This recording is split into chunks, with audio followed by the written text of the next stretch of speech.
Psychology explains that thoughts arise in the brain and emotions from the heart. Irrespective of where they arise from, thoughts and emotions are inseparable. Ancient scriptures say that thoughts create us, so do emotions. We become what our emotions are. Managing our emotions is crucial to transforming our lives. What is love? Whenever we look at something, the first thing we do is to calculate what we can get from it. It can be a person or an object, that doesn't matter. Our thoughts start functioning either through fear or through greed to calculate what there is in the situation for us. Our attention is centered on that object or person. It is possible to turn our attention towards our own inner space and ask, what can I contribute? What can I add? How can I enrich others? If the process is only to ask, what can I get out of it, then it is driven by lust.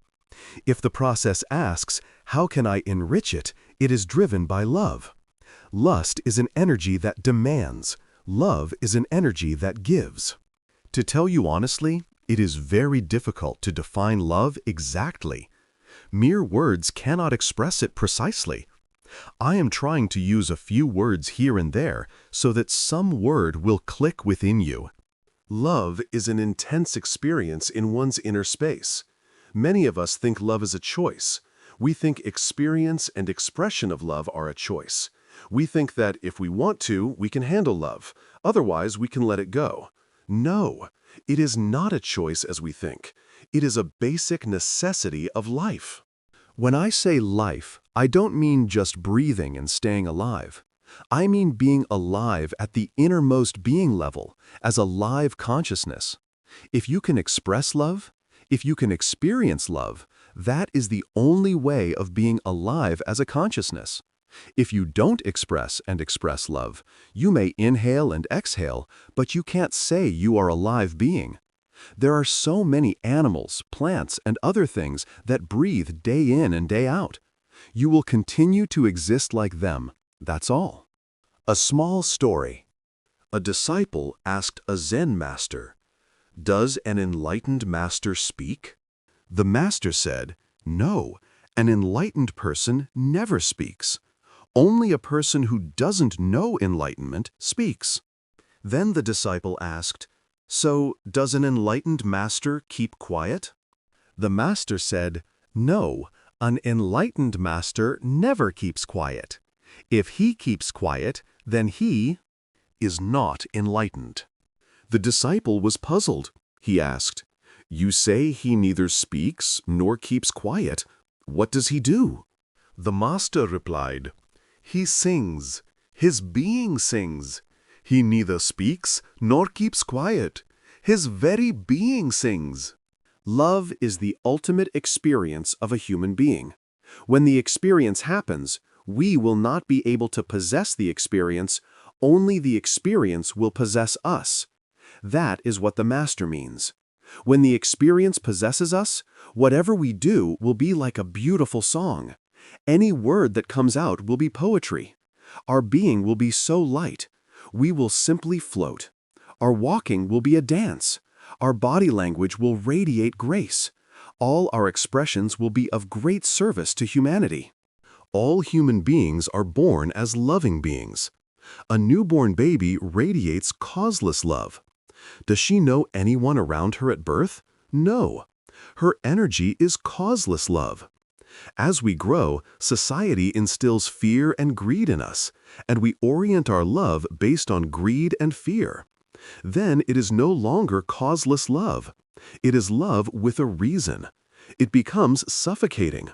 We start feeling other emotions like jealousy, fear, and anger.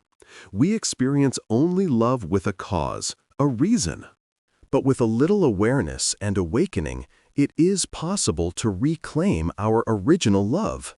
Love cannot be created. Love can never be made to happen with just our logical decision. Our mental setup itself should be created in such a way that we become love and our actions speak love. Our logic should start radiating a love that is beyond logic.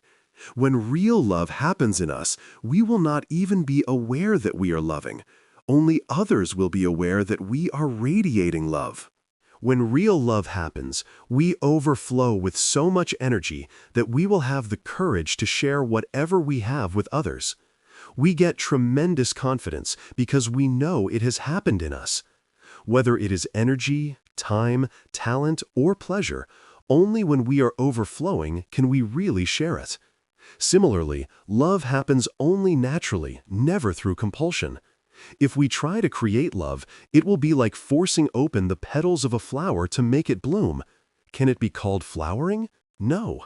Love is a flower that blossoms deep within your being and sends out a sweet fragrance that we share with others.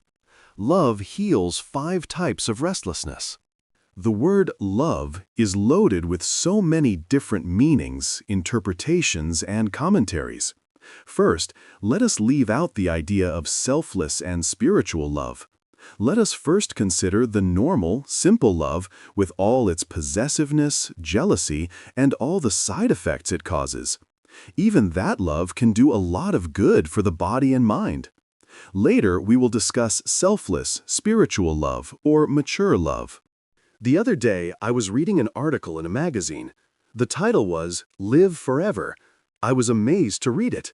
It gave 11 techniques to extend your life by at least 20 years, and it was supported by statistics and survey reports. All the 11 techniques were related to love. It said that even caring for a pet animal releases a hormone in us that allows us to live at ease with our body. If caring for our pet animals does so much, surely caring for the husband or for the wife will do a lot more. The article also spoke of how people die early if they are single or widowers, and how life is extended with love. It also spoke of how chances of getting cancer or depression are less when you have love in your life. Even what we call ordinary love, simple infatuation, can do miracles for our body and mind. It can give us a deep feeling of healing and well-being. According to Tantra, 5 types of restlessness happen in a person, and all of these can be healed by ordinary love, by the simple caring for one another. Once again, I am not speaking of spiritual love or devotion or selfless love. That comes later. A small story. A schoolboy fell in love with a girl from his own grade. One day, he was kidnapped by an extremist group and sent to a camp across the border for training. A few months later, he came back to his homeland to spread terror. He entered his village to find that the family of his beloved was killed by terrorists.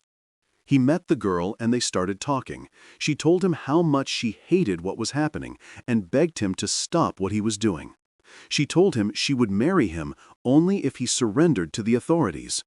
The boy immediately surrendered and joined the army fighting the insurgency, while carrying a photograph of the girl in his pocket all the time. Let us first talk of simple, practical love that you share with someone for some reason, either because the person will support you socially, or support you when you face some difficulty, or just because you want to maintain a good relationship with that person. For any of these reasons, you may show love. Even this type of love heals you from the following 5 kinds of restlessness. The first kind of restlessness happens due to your circumstances. Sometimes, in a particular place or situation, you feel restless. If you move from that place or situation, you feel more settled. Even under uncomfortable circumstances, if you just show a gesture of love to someone, or if someone shows a gesture of love to you, things can become instantly better for you. It can heal you. The second kind of restlessness is physical.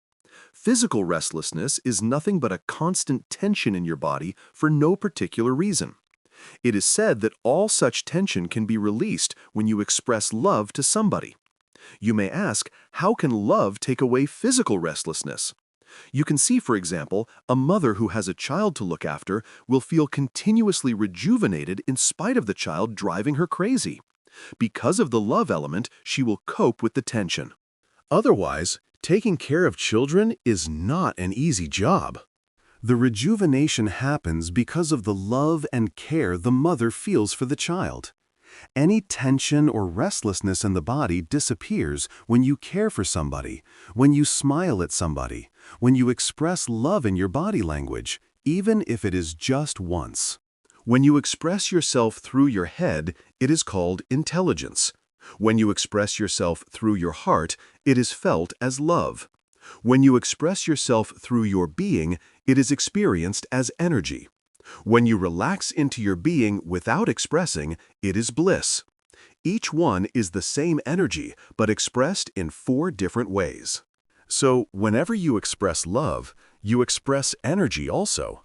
Love is concentrated, caring energy. So naturally, whenever you express love, you become a channel for healing energy. When you are a channel for energy, you not only heal others, but heal yourself as well. The third form of restlessness is mental. Any mental restlessness can be healed by love. Research indicates that when you care for pets or play with children, you reduce the possibility of heart attacks and also reduce the risk of fatal diseases. The fourth form of restlessness is emotional. Mental restlessness is different from emotional restlessness. Mental restlessness is purely intellectual and can be controlled easily. But emotional restlessness cannot be controlled by just a few words of consolation. It can be healed only when you express love. When you start radiating love, it floods your being with energy.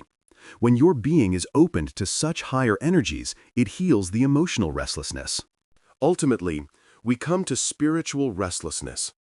There are so many people who can sit with others, who can sit with the television, who can sit with newspapers, but who can't sit with themselves.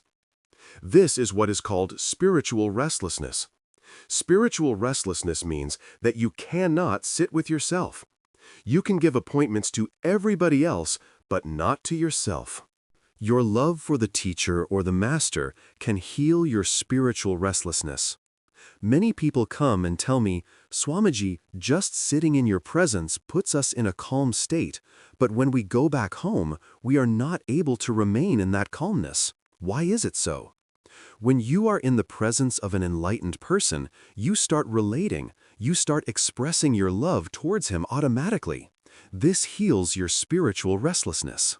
If you observe when I speak, I often give long gaps between words. The gaps are actually used to bring down your spiritual restlessness. When you sit in front of the television, you are able to sit so comfortably because information is just pushed into your being without a break. You aren't given a chance to experience your restlessness. So while your restlessness is actually supported and increased, you don't experience it, and you feel very comfortable. But here, if you have the patience to sit and listen to these words with the gaps, your spiritual restlessness will come down, and the tendency of your mind to ask for the next thought will also come down.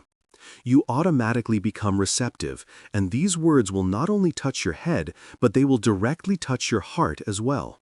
If you are totally relaxed and at ease with yourself without too many thoughts, your being will open, taking in everything and be healed. If your mind is calm, just listening is enough. There is no need to even meditate separately later. The very listening itself can create the experience in you. If your listening is not proper, then it is difficult for the experience to happen. J. Krishnamurti, the famous philosopher, says, "Listening is God. Deep and total listening without restlessness is divine. That itself is God." If you look deeply into your being, the very presence of the Master that causes love to happen in you heals the spiritual restlessness. So even simple, normal love heals all 5 types of restlessness. Love brings great courage.